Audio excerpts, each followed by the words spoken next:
मांग रहे, इंद्र से रथ नहीं मांग रहे हो, केवट से नाव मांग रहे। अब तुलना करो जरा इंद्र की और केवट की तुलना, जमीन आसमान का अंतर है कि नहीं। कहां इंद्र राजा स्वर्ग का अधिपति और कहां मजदूर मजदूरी करने वाला।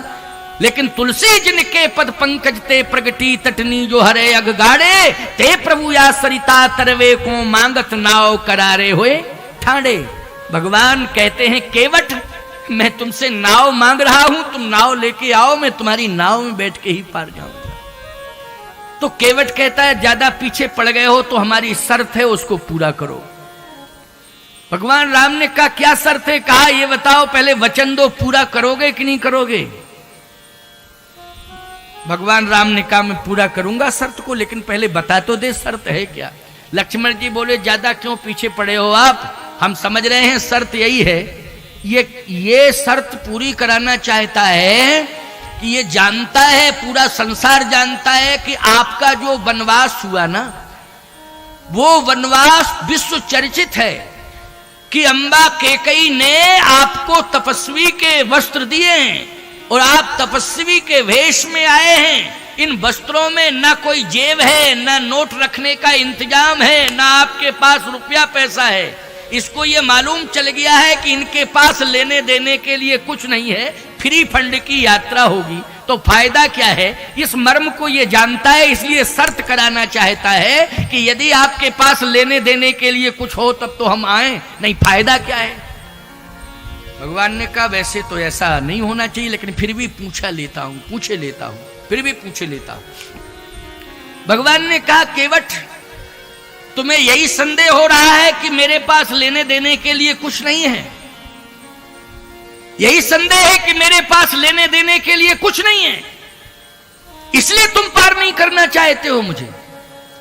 सावधान, ध्यान से सुनना, बहुत महत्वपूर्ण बात बता रहा हूं, इसमें भाव बहुत छिपे हुए हैं साहब। केवट की आंखों में आंसू आ गए। कहा सरकार आपके पास जो देने के लिए है संसार में किसी के पास नहीं। अरे तो क्या है, मेरे पास जो होगा मैं दे दूंगा। हाँ आपके पास है, मुझे रुपया पैसा नहीं चाहिए, फिर मुझे तो अपना कल्याण चाहिए। कल्याण?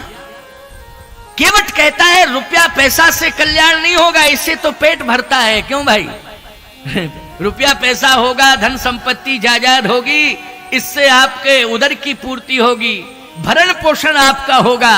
लेकिन केवट ने कहा इस नाव से मैंने हजारों को पार किया है, जो उतराई मिली है उससे भरण पोषण का इंतजाम हुआ है, लेकिन आपको मैं पार करूंगा तो मेरे मरण का इंतजाम होना चाहिए कि मेरा मरण हो, लेकिन साथ में मेरा तरण भी होना चाहिए। क्या होना चाहिए? तरण होना चाहिए। तो तरण कैसे होगा? तो केवट कहता है तरण का इंतजाम यही है। क्या? पद कमल धोई चढ़ाए ना, नाथ उतराई चहूं। पद कमल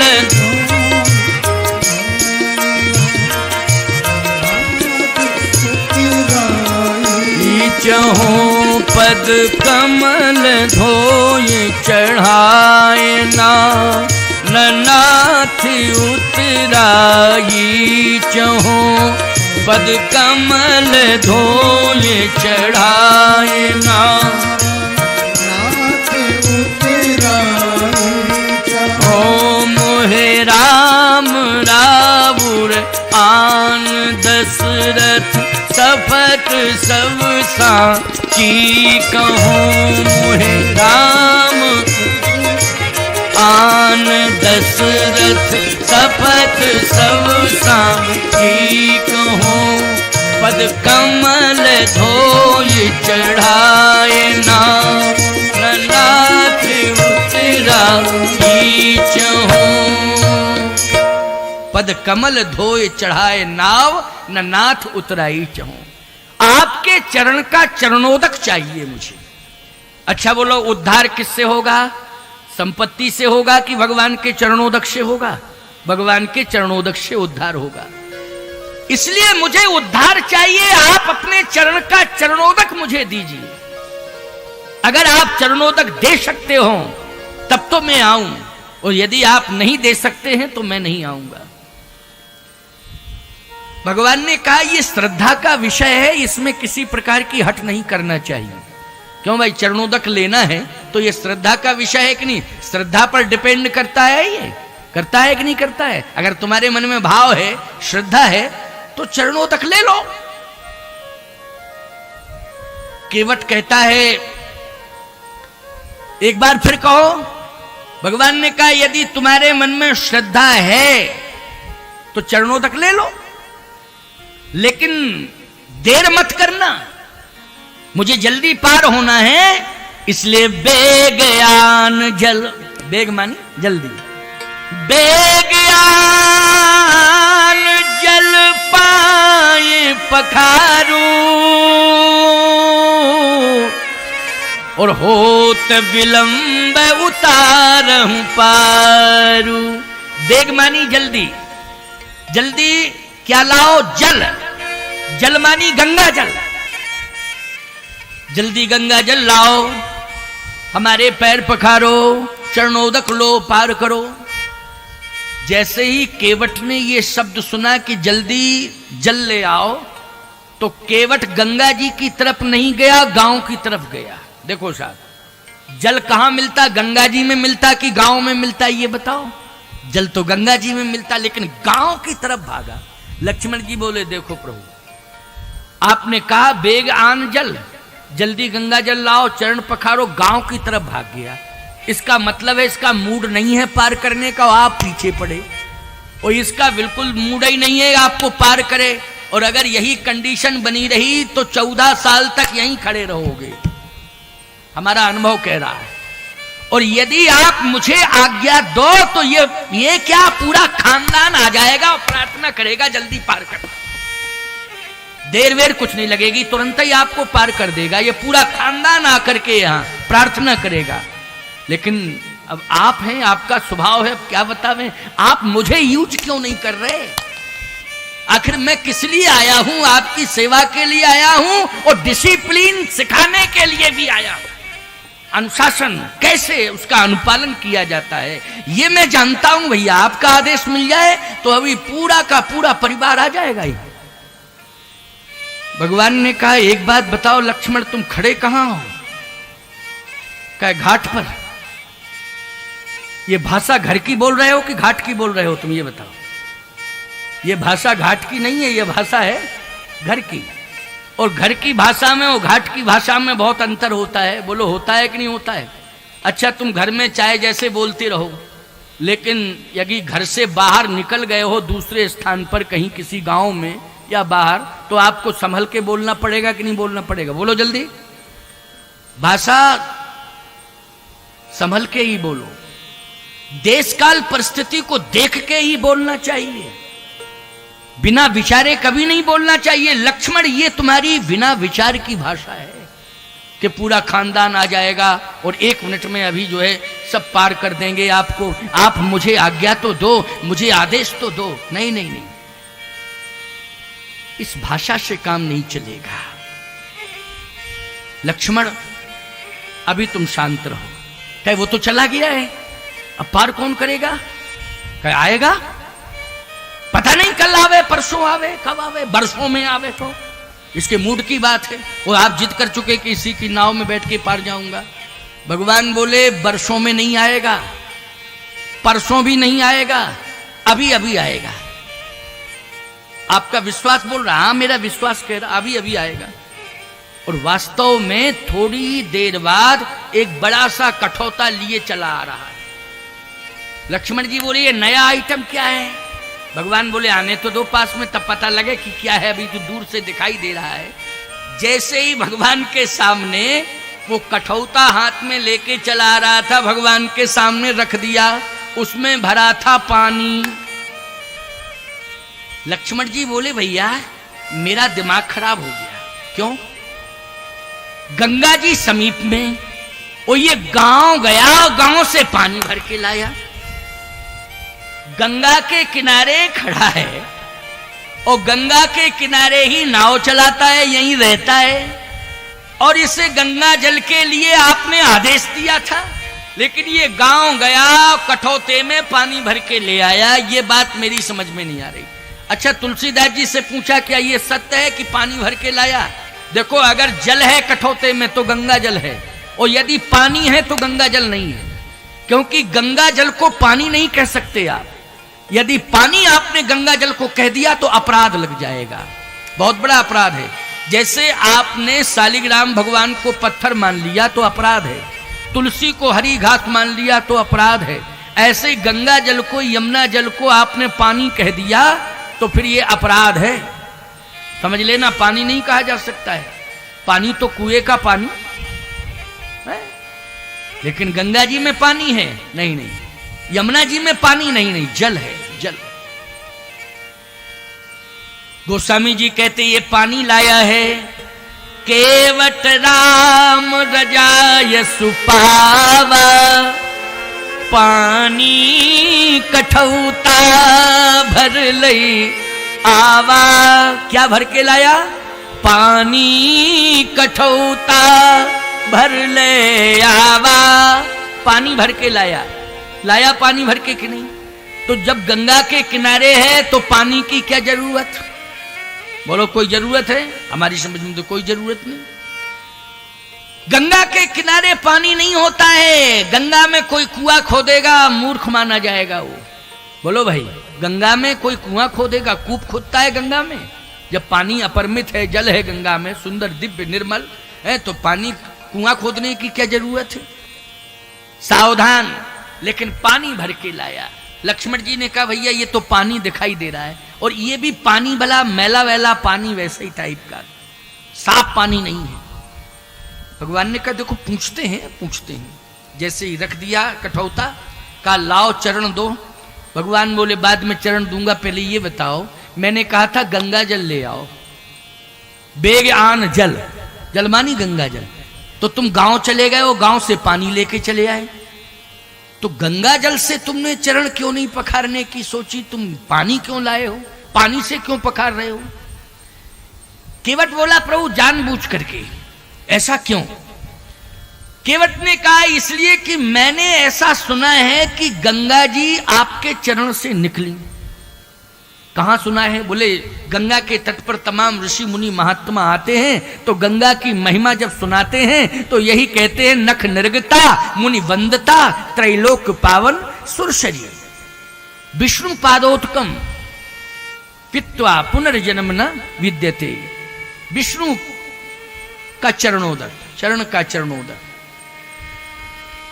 अच्छा, हां सत्य है। तो जब गंगा आपके चरण से निकली, और चरण से कब निकली है, कौन सी विधि से निकली? हाँ, कौन सी विधि से?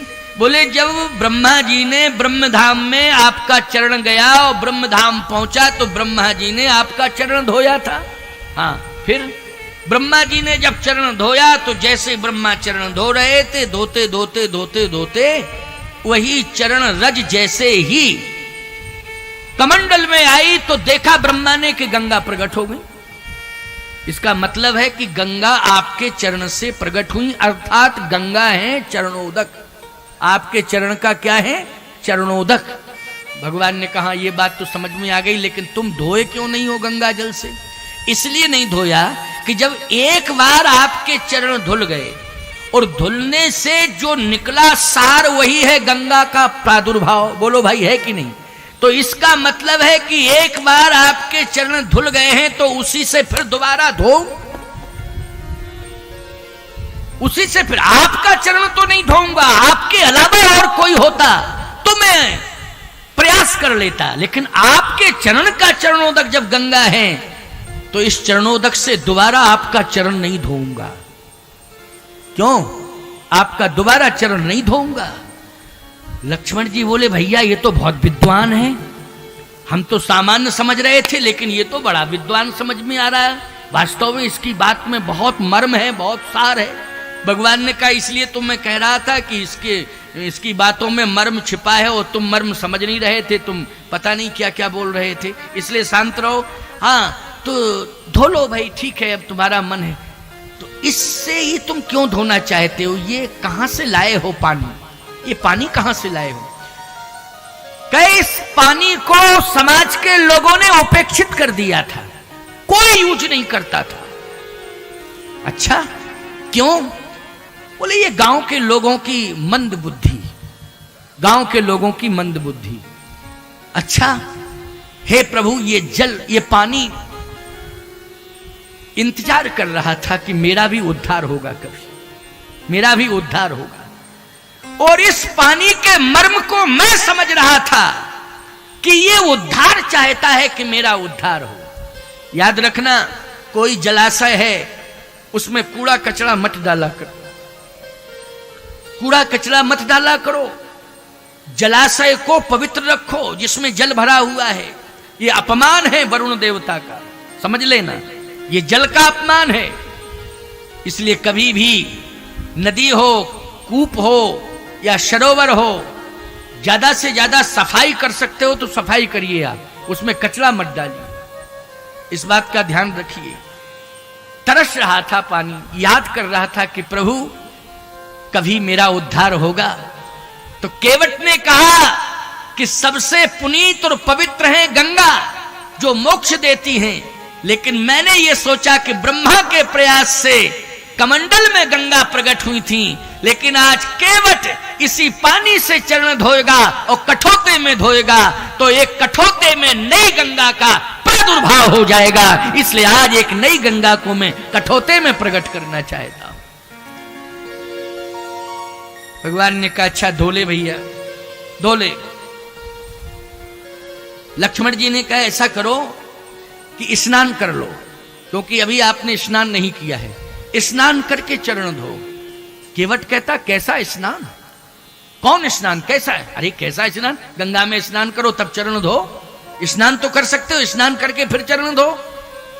केवट कहता गंगा में स्नान करके चरण धोऊंगा लक्ष्मण, ये तुम्हारा भाव होगा, लेकिन मेरा भाव तो यह है मन चंगा तो कठौती में गंगा। अगर मेरा मन प्रसन्न है तो कठौती में गंगा प्रकट हो जाएंगी। याद रखना, ईमानदारी के साथ बताओ, बोलो ये अभिमान है कि निराभिमानता है? बोलो ये समर्पण, समर्पण की पराकाष्ठा। कहता है मेरा मन यदि पवित्र है तो विश्वास करना इसी कठौते में गंगा प्रकट होंगी। और केवट ने कठौते में गंगा को प्रकट किया। कहां ब्रह्मा जी, अब तुलना करो, कहां ब्रह्मा और कहां केवट, और कहां इंद्र और कहां केवट। मैंने इंद्र का भी उदाहरण दिया कि नहीं दिया, कि भगवान ने इंद्र से रथ नहीं मांगा लेकिन केवट से नाव मांगी। तो कहां इंद्र है और कहां केवट है। और ब्रह्मा ने चरण धोए, याद रखना ब्रह्म कमंडल में गंगा प्रकट हुई है, लेकिन केवट ने कठौते में भगवान के चरण धोए तो कठौते में नई गंगा प्रकट हो गई। कहां ब्रह्मा और कहां केवट, कहां इंद्र और कहां केवट, तुलना करो आप। लेकिन भगवान ने किसके मर्म को और महत्व को समझा, ईमानदारी से बताओ। इंद्र के मर्म महत्व को, ब्रह्मा के मर्म महत्व को नहीं समझा, जितना मजदूर केवट के मर्म को समझा, उसको, उसके महत्व को समझा, उसकी महिमा को बढ़ाया। इसलिए मैं कहता हूं कि भगवान के हो जाओ। ये मत सोचो कि हमारे पास कुछ नहीं है, तुम्हारे पास सब कुछ है, लेकिन समझ नहीं रहे हो अपने को। सब कुछ है तुम्हारे पास। अरे भगवान को क्या चाहिए? भगवान को चाहिए निर्मल भाव। क्या चाहिए? निर्मल भाव। अब निर्मल भाव यदि तुम समर्पित कर दो तो भगवान ही तुम्हारा हो जाएगा। जब भगवान तुम्हारा हो जाएगा तो क्या नहीं रहेगा तुम्हारे पास? सब कुछ तुम्हारे पास होगा प्यारे। बस निर्मल अंतःकरण चाहिए, पवित्र भाव चाहिए। ये केवट का पवित्र भाव, निर्मल अंतःकरण आज भगवान को विवश कर रहा है। केवट ने कहा चरण उठाओ। आहा, भगवान ने अपना चरण उठाया और केवट ने भगवान का चरण अपने हाथ में रख लिया। और जैसे हाथ में रखा तो कठौते के जल में, याद रखना भगवान का चरण हाथ सहित, हाथ और चरण दोनों कठौते के जल में डुबो दिया। और कर क्या रहा है? अति आनंद उमग अनुराग, अति आनंद उमग अनुराग, चरण सरोज पखरन लागा, चरण सरोज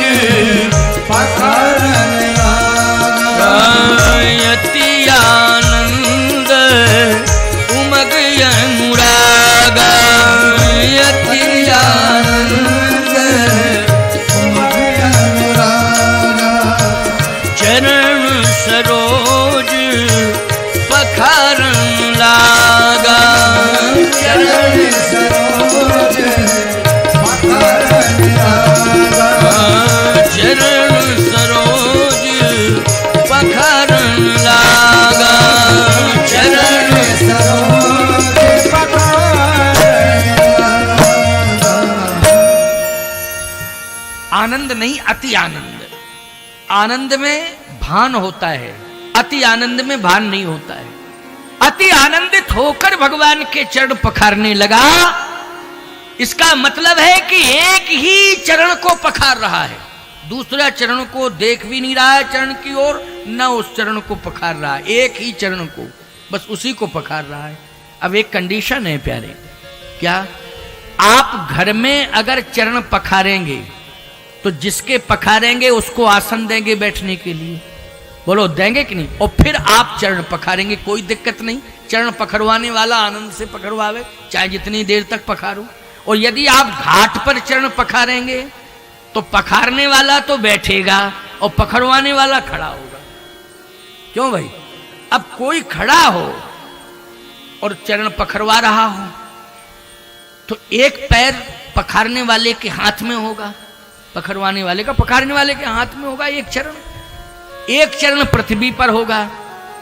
तो जो चरण पृथ्वी पर है पूरा का पूरा शरीर का वजन एक ही पैर पर होगा कि नहीं होगा, बोलो भाई? अच्छा, 1 मिनट में आप पखार लें तो कोई दिक्कत नहीं, और आप घंटों पखारें तो पखारने वाले को तो आनंद मिलेगा, लेकिन पखरवाने वाले को बोलो दिक्कत होगी कि नहीं होगी? वो हिलेगा डुलेगा, संतुलन बनाएगा, है?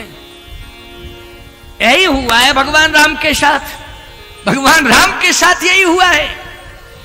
भगवान राम एक पैर के बल खड़े हैं और केवल चरण हाथ में लिए हैं और धो रहा है, पखार रहा है, और बहुत देर हो गई पखारते पखारते। लक्ष्मण जी ने कहा एक बात बताओ, चरण पखार रहे हो कि एक्सरसाइज करवा रहे हो? ये बताओ, फालतू का काम करते हो? अरे दूसरा क्यों नहीं पखार रहे हो? दूसरा पखारो। कितना कष्ट हो रहा है मेरे भैया को, अनुभव में कर रहा हूं, समझते ही नहीं हो, दूसरा भी पखारो। केवट बोला बगल वाले डिस्टरबेंस पैदा न करें, आमने सामने का मामला है। जिसके चरण पखार रहा हूं वो स्वयं कहे कि हमें कष्ट हो रहा है, ये बगल वाले क्यों बीच में बोल रहे हैं? भगवान राम ने कहा लक्ष्मण पहले मना किया था तुमको मैंने कि तुम बीच में मत बोलो, लेकिन तुम बीच में क्यों बोल रहे हो? चुप रहो। लक्ष्मण जी बोले भैया आपका कष्ट नहीं देखा जा रहा है, इतना कष्ट तो शायद आपने कभी उठाया नहीं होगा। केवट बोला सुनो छोटे ठाकुर लक्ष्मण कुमार, महाराज मनु और शत्रुपा से पूछो कितने हजार वर्ष तक एक पैर के बल खड़े रहे, पूछो पूछो। लक्ष्मण जी बोले भैया सही बात है। भगवान बोले चुप कर, है तो सही बात, मेरे ही कारण खड़े रहे। बोलो भाई खड़े रहे कि नहीं? कितने हजार वर्ष? 33,000 वर्ष एक पैर के बल ठाड़े रहे, एक पद दो, एक पैर के बल इंतजार करते रहे भगवान का। केवट ने कहा याद है आपने एक पैर के बल खड़ा किया हजारों वर्षों तक, तब आप आए थे, इसलिए आपको मैं याद दिला रहा हूं कि एक पैर के बल खड़े होने में कैसा लगता है, अनुभव करो। एक पैर के बल खड़े होने में लगता कैसा है, अनुभव करो। भक्तों को एक एक पैर के बल खड़ा करने के लिए मजबूर कर देते हो। लक्ष्मण जी बोले भैया ये मर्म की भाषा नहीं समझ पा रहे हम। राम जी बोले तुम समझ ही नहीं सकते हो, क्योंकि जिसने यह सब कराया है वो भुगत रहा। क्यों भाई? ये तो मैंने ही कराया ना, मनु शत्रुपा को खड़ा होना पड़ा मेरे कारण। अगर मैं जल्दी आ जाता तो हजारों वर्ष तक नहीं खड़े रहते एक पैर के बल, मैंने विलंब तो किया। लक्ष्मण जी बोले भैया तो अब मामला कैसे निपटेगा ये बताओ। भगवान बोले अब देखता हूं, विचार करता हूं। केवट दूसरा चरण धो लो, ठीक है ना, कोई दिक्कत की बात, दूसरा धो लो, इसमें क्या परेशानी? केवट कहता है शर्त है। भगवान बोले क्या शर्त है? केवट बोला शर्त ये कि जैसे मैं चरण आपका धो रहा हूं, हाँ, धोने के बाद आप इसे रखेंगे कहां? भगवान ने कहा गंगा जी की रेत में रखूंगा। तो केवट बोला फिर धोने से फायदा क्या है, वैसा ही का वैसा हो जाएगा। भगवान बोले वो तो कभी ना कभी रखना ही पड़ेगा, तेरे ही हाथ में रहेगा क्या मेरा चरण? यही भाव है कि तेरे ही हाथ में हमें हमेशा चरण बना रहे, धरती पर नहीं रखूंगा। केवट बोला धरती पर तो रखेंगे, लेकिन मेरा प्रयास है कि दोनों चरण अपने हाथ में एक ही बार में, एक ही साथ में दोनों चरण अपने हाथ में रखूं और एक साथ धोऊं, फिर एक साथ आप धरती पर रखें। भगवान राम ने कहा संतुलन नहीं बिगड़ जाएगा? जैसे एक चरण तेरे हाथ में हो, दूसरा उठा के चरण तेरे हाथ में रखूंगा, जब दोनों रखूंगा तो मैं गिर जाऊंगा कि नहीं गिर जाऊंगा? संतुलन मेरा बिगड़ जाएगा, मैं खड़ा कैसे रहूंगा? केवट बोला ऐसे कैसे गिर जाएंगे आप? हम किस लिए हैं? आपको गिरने ही नहीं देंगे, आप मेरे ऊपर विश्वास तो करो। लक्ष्मण जी बोले प्रभु पूरा संसार आपके भरोसे है और आप पूरे संसार को गिरने से बचाते हैं, लेकिन इस संसार में एक इकलौता ऐसा है जो आपको गिरने से बचा रहा है। आपको गिरने से ये संसार में इकलौता प्राणी मुझे दिखाई दे रहा है।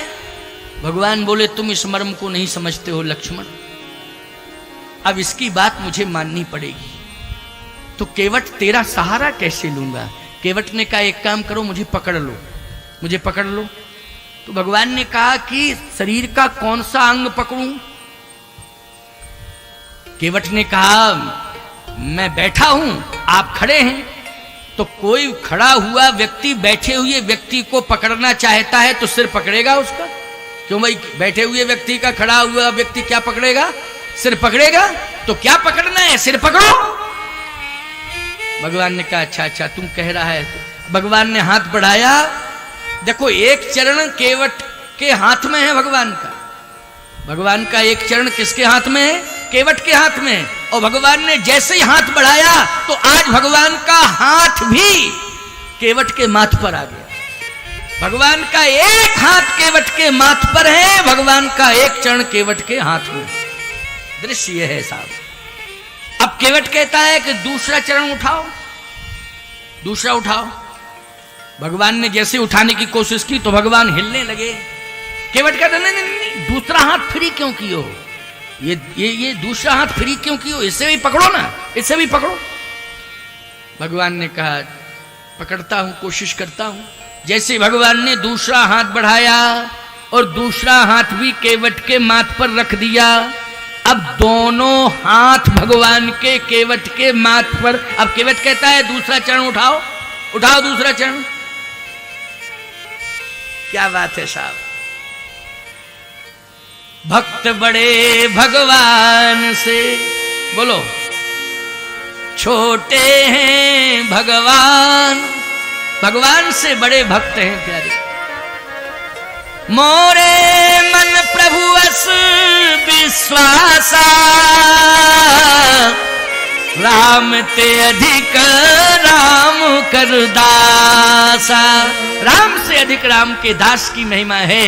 इसलिए प्यारे भगवान बनने की कोशिश मत करना, भगवान का दास बनने की कोशिश करना। भगवान का दास बन जाओगे तो भगवान से बड़े कहलाओगे, भगवान की दृष्टि में बड़ी महिमा रहेगी। इसलिए दास बनने में महिमा है, भगवान बनने में कोई महिमा नहीं है। इसलिए केवट कहता है कि दूसरा चरण उठाओ। अब भगवान दूसरा चरण उठाए हैं और जैसे उठाए और हाथ में रखे केवट के, तो दोनों चरण आज केवट के हाथ में भगवान के, और दोनों हाथ भगवान के केवट के माथ पर। बोलो दृश्य यही है कि नहीं? अच्छा ये पूरा ब्रह्मांड किसके हाथ में? भगवान के हाथ में। पूरा ब्रह्मांड भगवान के हाथ में।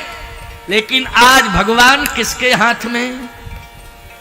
भक्त केवट के हाथ में। बोलो है कि नहीं? भगवान के दोनों चरण केवट के हाथ में, भगवान के दोनों हाथ केवट के माथ पर।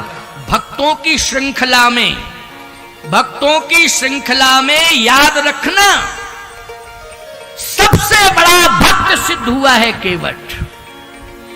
भगवान ने भक्तों के ऊपर कृपा तो की है, लेकिन किसी के ऊपर भगवान ने दृष्टि की कृपा की है, किसी के ऊपर भगवान ने एक हाथ रख दिया कृपा की, किसी के ऊपर चरण रख दिया कृपा हुई है। जैसे अहिल्या के ऊपर भगवान ने चरण रखा था तो चरण कमल रज चाहेती कृपा करो रघुवीर। चरण रखने से उद्धार हो गया था कि नहीं हो गया था? बोलो भाई होगा, हो गया था कि नहीं?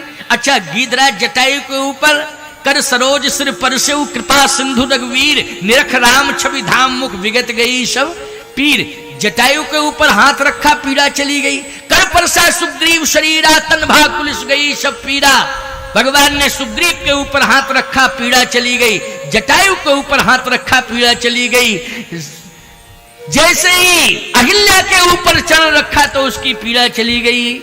कृपा की है चरण की हाथ रख के कृपा की है, लेकिन केवट के ऊपर इतनी बड़ी कृपा की है कि भगवान के दोनों चरण केवट के हाथ में, भगवान के दोनों हाथ केवट के माथ पर, सारा ब्रह्मांड भगवान के हाथ में है। लेकिन ब्रह्मांड के सहित ब्रह्मांडाधिपति आज भक्त केवट के हाथ में है। बस सुमन सुर सकल सिहाही यही संपूर्ण पुंज को नाही। देवता बरसात करने लगे साहब, फूलों की वर्षा। सकल सुर सिहाही बरस सुमन सुर सकल सिहाही। सकल जितने देवता 33 करोड़ हैं वो सब पुष्पों की वर्षा कर रहे हैं। यही संपूर्ण पुंज को नाही, इसके समान संसार में कोई पुण्य पुंज नहीं है। वाह, अति आनंद उमग अनुरागा चरण सरोज पखारन लागा। जब बहुत देर हो गई भगवान ने कहा अब तो चरण तूने पखारे लिए भैया, अब पार तो कर दे, पार पार कर। केवट कहता है प्रभु पार तो करना चाहिए, लेकिन भगवान ने कहा लेकिन लग गया इसलिए संदेह है, अब पार नहीं करेगा तो। क्योंकि जहां लेकिन अगर मगर परंतु ये लग जाए तो समझ लो कि संदेह है ना, है नहीं। जैसे आप किसी के पास पहुंचे, अपने मित्र ही के पास पहुंचे, और जैसे मित्र के पास पहुंचे कहे भैया तुम मेरे दोस्त हो, मुझे अमुक वस्तु की आवश्यकता है, आपके पास है, आप दे दोगे तो मेरा काम चल जाएगा, मुझे परम आवश्यकता है इस समय, इसलिए आया हूं, वैसे मैं आता नहीं, आप मेरे मित्र हो, मुझे विश्वास है कि मैं जाऊंगा मांगूंगा तो आप दे देंगे। हाँ बिल्कुल आप मेरे मित्र हैं, मुझे देना तो चाहिए, लेकिन बस लेकिन लग गया तो समझ लेना वो मिलना मिलना कुछ नहीं है। समझ रहे हो कि नहीं? बस यहीं पर भ्रम हो गया ना, यहाँ मिलना मिलना कुछ नहीं है। लेकिन अगर मगर तगर परंतु जहां लग जाता है वहां पर संदेह हो जाता है। जैसे केवट ने कहा पार तो करना चाहिए, लेकिन भगवान ने कहा लेकिन क्यों लगा दिया, क्या चाहते हो? अब तो चरण धो लिया तुमने, अब पार करने में क्या दिक्कत है, पार करो जल्दी, विलंब हो रहा है। केवट बोला बात यह है कि मैं सपत्नीक आपके चरण पखारना चाहता, सपत्नीक। अच्छा एक बात बताओ, कोई भी धार्मिक अनुष्ठान आप कर रहे हैं और पत्नी यदि जीवित है तो सपत्नीक बैठना चाहिए कि नहीं बैठना चाहिए? धर्म तो यही कहता सपत्नीक। केवट ने कहा कि मैं सपत्नीक आपके चरण धोना चाहता हूं। भगवान ने कहा गांव गया था और पानी भर के लाया और जानता था कि सपत्नीक पखारना है तो पानी लेके आया, तो पत्नी को लेके क्यों नहीं आया साथ में?